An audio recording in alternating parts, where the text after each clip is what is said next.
Hello viewers, Nino பார்க்க போறது One Piece episode 992 part 1.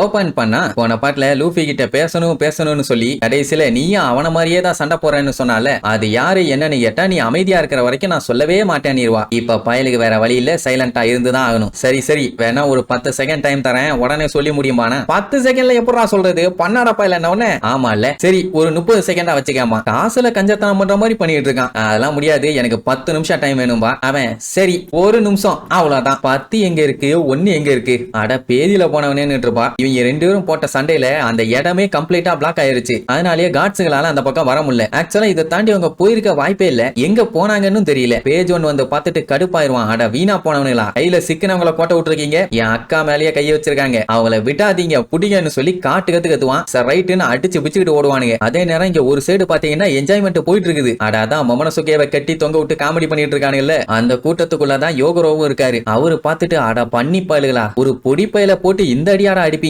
அந்த ஒரோச்சி ரொம்ப மோசமானவனா இருக்கான்னு சொல்லி பயங்கரமா கடுப்பாவாரு. அவன் அங்க சந்தோஷத்துல இருப்பான். ஏன்னா இவன் தானே மெயின் பிளாட்டே, இவனை போட்டு தள்ளிட்டா எல்லாருமே அடங்கிடுவாங்க. ஏன்னா அடுத்து ரூல் பண்ண ஆள் இல்லையே, எல்லாத்துக்கிட்டையும் குசு மாதிரி கேட்பான். இவன் எப்படி உயிரோட இருக்கான், அதை விட எப்படி இவன் இன்னும் சின்ன பையனாவே இருக்கான். 20 வருஷத்துக்கு முன்னாடியும் இப்படித்தானே இருந்தான், ஆனா இப்பவும் அப்படியே இருக்கானே, அது ஏன்னு நீங்க தெரிஞ்சுக்கணுமா அப்படின்னு கேட்ட உடனே சத்தம் காது கிளியர் அளவுக்கு கத்துவானுங்க. உடனே குயின் இந்த விஷயம் இன்னும் எக்ஸைட்டிங்கா போய்கிட்டே தான் இருக்குது, ஆனா அதுக்காண்டி தொண்டைகளியா கத்திட்டு இருக்காதீங்கடா பண்ணி பயலுகளா, அடுத்த விஷயத்த சொல்ல வேண்டாம், கொஞ்சம் அடக்கி வாசிங்கடா.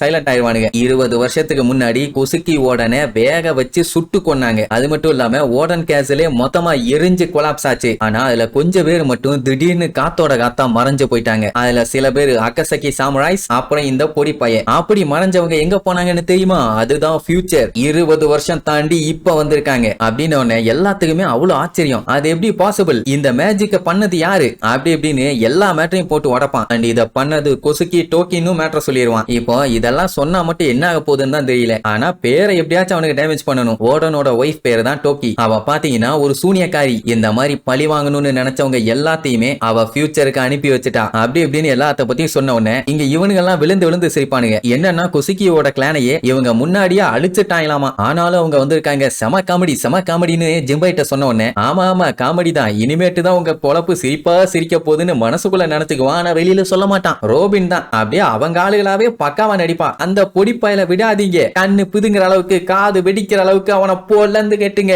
அப்படி இப்படின்னு காமெடி பண்ணி கூட்டத்தோட கூட்டமா நின்று என்ஜாய் பண்ணிட்டு இருப்பாங்க. மொமனசுகேக்கு செம்மையா கடுப்பாயிரும். என்னன்னா அவங்க அம்மாவை சூனியக்காரின்னு சொல்லிட்டான்ல, எவ்வளவு தைரியம்டா உனக்கு, நீ இப்படி பேசினதுக்கு உன்னைய நான் வச்சு செய்யாம விட மாட்டேன்டான்னு வேற சொல்லுவான். குயினுக்கு கடுப்பாயிரும். எவ்வளவு தைரியம் இருந்தா நீ அவரை பார்த்து இப்படி பேசுவ, யாருகிட்ட பேசுறோம் எப்படி பேசுறோம்னு தெரிஞ்சு பேசணும் தம்பி அப்படின்ட்டு செவுனிலேயே சொப்புன்னு நாலு வைப்பான். குயினோட ஒத்த விரலுக்கு தான் மொமனசுகேவே வருவான். பாத்தீங்கன்னாலே நல்லா தெரியும். அவனை போய் எப்படி அடிக்கிறான்னு தான் தெரியல. கவலைப்படாத கண்ணா, உன்னையும் உங்க அம்மா கூட நான் அனுப்பி வச்சிடறேன், நீ தைரியமா இருப்பான். சரி சிக்கிட்டோன்னு தெரியுது, உங்க அம்மா பேசினதுக்கு புடிச்சு திட்டான். அதுக்கப்புறமாச்சு வாய் வச்சுட்டு சும்மா இருக்க வேண்டியதானே. நான் செத்தாலும் எங்க அப்பாவோட கனவு சாகாதரா கொய்யால, நீ என்னைய தாராளமா கொன்னுக்க. என்னோட ரீட்டைனர்ஸும் லூஃபியும் சேர்ந்து கண்டிப்பா இந்த லேண்ட் ஆஃப் ஆனவை ஓபன் பண்ணுவாங்க, ஃபியூச்சரை மாத்துவாங்க அப்படி இப்படின்னு வேற லெவல்ல மாஸ் காட்டுவான். கொல்ல போறாங்கன்னு தெரிஞ்சுமே அந்த வயசுல அவ்வளவு தைரியமா பேசுறான் பாருங்க. உரோச்சிக்கு கடுப்பாயிருச்சு. தம்பி ஓவரா சீன் போடுற, உன்னை நான் எப்படி கொல்லட்டும் நீயே சொல்லு, குத்தி கொல்லட்டா சுட்டு கொல்லட்டா இல்ல உங்க அப்பா மாதிரியே வேக வச்சு சுட்டு கொல்லட்டா அப்படின்னு கேட்டவன கீழே இருக்கவனுங்க எல்லாம்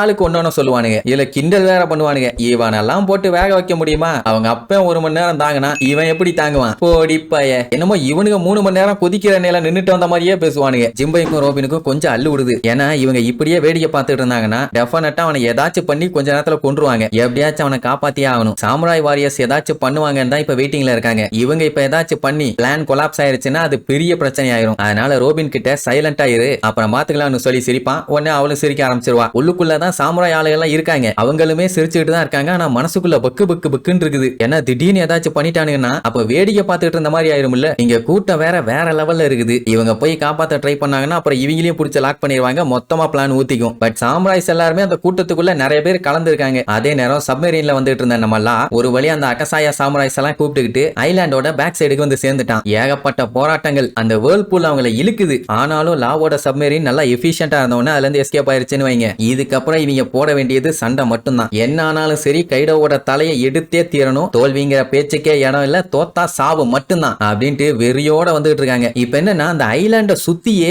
ஏகப்பட்ட ஓஷன் கரண்ட் பயங்கரமா சுத்திட்டு இருக்குது. அதனால அதை ஒட்டி போனா அந்த பிரச்சனை இருக்காதுன்னு சொல்லி முடிஞ்ச அளவுக்கு அந்த ஐலாண்ட ஒட்டியே போவாங்க. இப்ப கூட அவங்களுக்கு என்ன வேணாலும் ஆகலாம். பூந்து பூந்து கஷ்டப்பட்டு போவாங்க. நான் தெளிவா சொல்லிடுவான், உங்க எல்லாத்துக்குமே இதுக்கப்புறம் ஒரே ஒரு சான்ஸ் மட்டும்தான். அதை பக்காவா யூஸ் பண்ணிக்கங்க, இல்லன்னா எல்லாமே முடிஞ்சிருமானா. சரி ஓகே நாங்க பாத்துக்கிறோம், உங்க மேல எனக்கு முழு நம்பிக்கை இருக்குன்னு வேற சொல்லுவாங்க. அப்படியே அடிச்சு புடிச்சு ஒரு வழியா கஷ்டப்பட்டு பேக் சைடுக்கு வந்துட்டாங்க. மேலேயும் வந்துட்டாங்க. அல்ல கண்ணா பின்னாடி இப்படிக்கா அப்படிக்கான்னு அடிச்சுக்கிட்டே இருக்கிறதுனால ப்ராப்பரா சப்மரீனை ஒரு இடத்துல ஸ்டாண்ட் பையா நிக்க வைக்க முடியல. இங்கதான் லா மாஸ் காட்டுவான். எல்லாத்தையுமே வெளியில கூப்பிட்டு வந்து ஃபர்ஸ்ட் ஒரு பெரிய ரூமை கிரியேட் பண்ணுவான். அதுக்கப்புறம் அங்க இருக்க ஒரு மலைய ஒரு வெட்டு அப்படியே சில்லு சில்லா தெரியுமா, அங்க இருக்கிற கல்ல இங்கேயும் இங்க இருக்கிற சாமுராய்ஸ் அங்கேயும் அழகா ஸ்வாப் பண்ணிடுவான். இப்ப லாவோட சேர்த்து அந்த சாமுராய்ஸும் அங்க போய் சேர்ந்துட்டாங்க. சப்மரீன்ல இருக்கிறது ஒரு சில க்ரூ மெம்பர்ஸ் மட்டும் தான். அவனுக்கு நீ சேஃப்டியா எங்கேயாச்சும் பார்க் பண்ணிட்டு தான் வரணும். அதனால அதுக்கு கிளம்பிடுவானுங்க. அங்க போய் சேர்ந்த உடனே கவர்மெண்ட் சொல்லலாம் லாவை பாராட்டி தள்ளுவான். ஏன்னா இவனோட பவரால இங்க சூப்பரா வந்து சேர்ந்துட்டாங்களே, இல்லன்னா அதுக்கு தனியா இவங்க படாத பாடு பண்ணும். ஒனியோஷிமாக்குள்ள இவ்வளவு ஈஸியா வந்திருக்காங்கன்னா லா இருந்ததுனால மட்டும்தான். அதுக்காண்டியே அவனை அவ்வளவு பாராட்டுவாங்க. இப்போ உள்ள போறதுக்கு பாத்தீங்கன்னா 2 என்ட்ரன்ஸ் இருக்குது. லாக்கு தெரிஞ்ச வரைக்கும் அவன் டெஃபினட்டா டாப் ஃப்ளோர்ல தான் இருப்பான். எப்படியாச்சும் கைடோவோட சேர்த்து ஒரோச்சியும் காலி பண்ணிடணும்னு அவ்வளவு வெறி. 20 வருஷமாலாம் காத்துக்கிட்டு இருந்திருக்காங்க. சும்மாவ